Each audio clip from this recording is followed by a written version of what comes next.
Introduction. Essais sur le nature du commerce en général should be rightly considered one of the most important books ever written. It is the first statement of economic theory, and not just a single or limited breakthrough, but a comprehensive treatment that explains the organization of commercial society. Prior to Cantillon, writings about the economy were largely driven by considerations of religion, ideology, and interest groups. After Cantillon, there was a scientific model that could be understood and applied. Most importantly, when it was properly understood and applied, it unleashed the market economy and generated great prosperity. Early in his career, Cantillon worked for a war profiteer in the British government and later for John Law in the Mississippi Company scheme. His first job enabled him to establish a bank in Paris from which he grew rich. Cantillon made a fortune on the value of his shares in the company during the Mississippi bubble. Subsequently, he made more money by selling shares short during the bust and by taking advantage of changes in exchange rates that he correctly anticipated. After the bubble, he was one of the wealthiest private individuals in the world. Not unlike the modern-day financial scandals, Cantillon was hounded by lawsuits and criminal charges, so much that his biographer Antoine Murphy suggests that rather than being murdered in 1734, Cantillon actually faked his death and made off with his money to South America. Based on the book itself and other evidence, we are now reasonably confident that Cantillon completed the manuscript in 1730. It could never have been published under the harsh French censorship laws that prevailed through the first half of the 18th century, and as a result, it only circulated privately in hand-copied manuscripts. Only after the censorship laws were relaxed was it published in 1755, and even then it was published anonymously under the name of a defunct foreign publisher. Lest you think the essay is a dry technical practitioner's guide to the economy, it should be stressed that Cantillon deals with a wide variety of fundamental and philosophical issues, such as the nature of property, the distribution of income, the origin of money, and the role of government. He even criticized an early version of the Malthusian population theory and offered an accurate prediction of the population of the United States in the 19th century.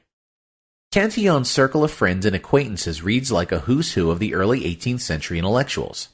His good friend was Lord Bolingbroke, a former Prime Minister of England and a leader of the Jacobite cause. Cantillon met many of the leading intellectuals of the day through Bolingbroke, such as Montesquieu and Voltaire in France, and probably Jonathan Swift and Alexander Pope in connection with Bolingbroke's political activities in England. There is evidence to suggest that in addition to the infamous John Law, Cantillon also knew and was critical of the economists Charles Davenant and Sir Isaac Newton, who was the director of the Royal Mint. Cantillon opposed the ruling elite and was friendly with opposition leaders in both of the two great warring powers, England and France. He provided the theoretical superstructure that justified the opposition agenda against big government and showed how taxes, regulation, war, and a large national debt impoverished the people.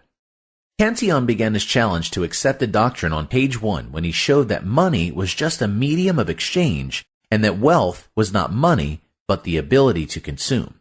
He demonstrated that the best way to produce consumer goods was to allow free markets where entrepreneurs could be counted on to make self-interested judgments on what would best please their consumers. Cantillon's model of the isolated estate is a conceptual analysis of the emergence of the market economy from feudalism. It is the inspiration for Adam Smith's Invisible Hand because it demonstrates that entrepreneurial self-interest will regulate the economy of the isolated estate just as well or better than if the estate owner continued to make all the decisions. The influence of Cantillon's manuscript was largely unknown, and the book had fallen so far into neglect that William Stanley Jevons was said to have rediscovered it in the late 19th century. However, we now know that it had a tremendous influence on the development of economics. In addition to Adam Smith, it has now been shown that fellow Scotsman David Hume read the manuscript in some form before publishing his own path-breaking contributions to economics. In France, Mirabeau had a copy for many years and used it as the basis of his many popular works on economics. The publication of the essay played a pivotal role in the formation of the physiocrat school of economics in the late 1750s. We also know that it was very influential on the economic thought of Turgot, Condillac, and Jean-Baptiste Say, and subsequently on the French liberal school that followed. We can also now say that Cantillon was an important influence on Karl Menger, Ludwig von Mises, and Nobel laureate F.A. Hayek of the Austrian School of Economics, and that he provided the Cantillon effects, which are central to the Austrian theory of the business cycle. Cantillon's contributions span the entire gamut of economics, including entrepreneurship, methodology, theory, microeconomics, macroeconomics, international trade and finance, economic policy, and even areas such as population theory, economic geography, and transport economics. If you want to know the scientific magic of the market, here is the man who literally wrote the book.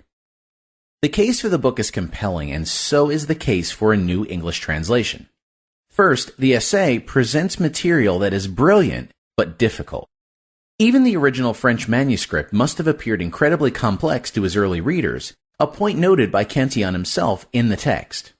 After all, this was a new science that was fully born in one long stroke of his pen. Remember further that Cantillon died shortly after writing the book, and that it was not published until long after his personal associates had died, so there was no one to clarify matters. Second, the English translation by Henry Higgs is a faithful interpretation, but one that is wholly out of date and which provides little guidance for the reader. In the introduction to the first English edition of Essai sur la nature du commerce en général, published in 1931, Henry Higgs states that his translation follows the French text of 1755 with all faults of grammar, spelling, accent, and punctuation.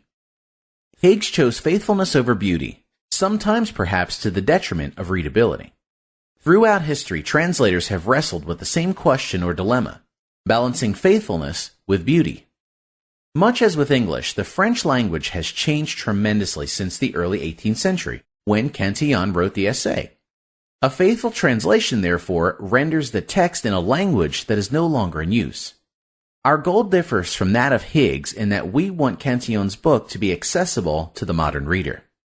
Higgs' translation can only be roughly understood, and in some important instances is in error. We remedy these shortfalls in a variety of ways.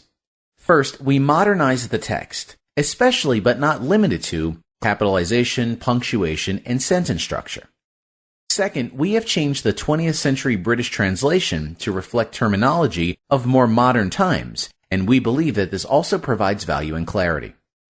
For example, Higgs translated intendant ou inspecteur, which means administrators or supervisors, into stewards and bailiffs, leaving the modern American thinking about airplanes and courtrooms. He also translated habillement as raiment instead of clothing. In some cases, we restore the text closer to the original French version. An important example of this restoration is Higgs' translation of the word entrepreneur, which plays a central role in Cantillon's model of the economics, into undertaker. Third, we provide explanatory footnotes that describe the people, places, events, weights, measures, and currency values that Cantillon used and which are no longer commonly understood, as well as descriptions and rationales for any substantive changes from Higgs' translation. Fourth, we provide abstracts for chapters and provide titles for the sections. We also provide graphic illustrations for some of Cantillon's important contributions, such as the circular flow diagram of the economy, in order to aid comprehension. We liken the process to restoring a painting or fine piece of furniture, not changing the original, just cleaning it, fixing a few scratches, and putting on a new coat of varnish. This new translation, we hope, will appeal to new readers and seasoned economists alike, and give Cantillon's essay the attention that it well deserves. The task of retranslating the essay sounded like a simple and straightforward project, for which we completely underestimated the time and difficulty involved. It has taken several years and unknown hours of work to complete, and we fully acknowledge that it could be better. Finally, we would like to acknowledge the assistance and encouragement of historians of economic thought, William Bright, Robert Ekelund, Guido Hulsmann, and especially of Robert Hebert. Historians Donna Bohannon, Joseph Stromberg, and Thomas Woods were also of great assistance. We wish to thank Paul Wicks for copy editing the manuscript and our family and friends, especially Bill